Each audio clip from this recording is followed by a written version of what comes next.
ഫെബ്രുവരി 14 Valentine ദിനം. സ്നേഹവിശ്വാസങ്ങൾക്ക് മൂല്യം കുറഞ്ഞു വരുന്ന കാലത്തിൻ്റെ പരിവർത്തന ദശയിലും വലന്റൈൻ ദിനാഘോഷത്തിൻ്റെ പ്രാധാന്യം ഓർമ്മിപ്പിക്കുന്നതാണ് കേക്ക് വിപണികളിലെ വൈവിധ്യ രൂപങ്ങൾ. പരസ്പരം സ്നേഹിക്കുന്നവരുടെ ദിനത്തിൽ ആശംസകൾ അറിയിക്കാനും കൈമാറാനും പറ്റും വിധമാണ് രുചികരമായ കേക്കുകൾ വിൽപ്പനയ്ക്ക് തയ്യാറാക്കിയത്.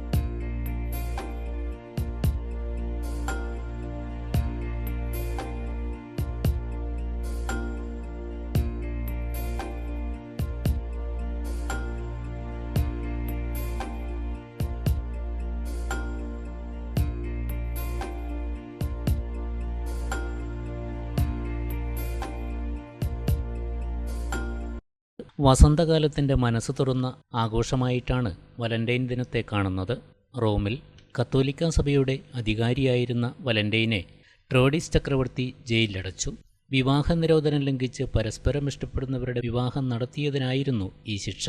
എന്നാൽ ജയിലധികാരിയുടെ അന്ധയായ മകളുമായി വലന്റൈൻ ഇഷ്ടത്തിലാവുകയും പ്രണയ തീവ്രതയിൽ പെൺകുട്ടിക്ക് കാഴ്ച തിരിച്ചു കിട്ടുകയും ചെയ്തു. വിലക്ക് ലംഘിച്ചതിന് വലന്റൈനെ ചക്രവർത്തി വധശിക്ഷയ്ക്ക് വിധിച്ചു. ഇത് ഫെബ്രുവരി 14 വധിക്കപ്പെടുന്നതിന് മുൻപ് തൻ്റെ കാമുകിക്ക് ഫ്രം യു വലന്റൈൻ എന്ന കുറിപ്പെഴുതി വെച്ചു.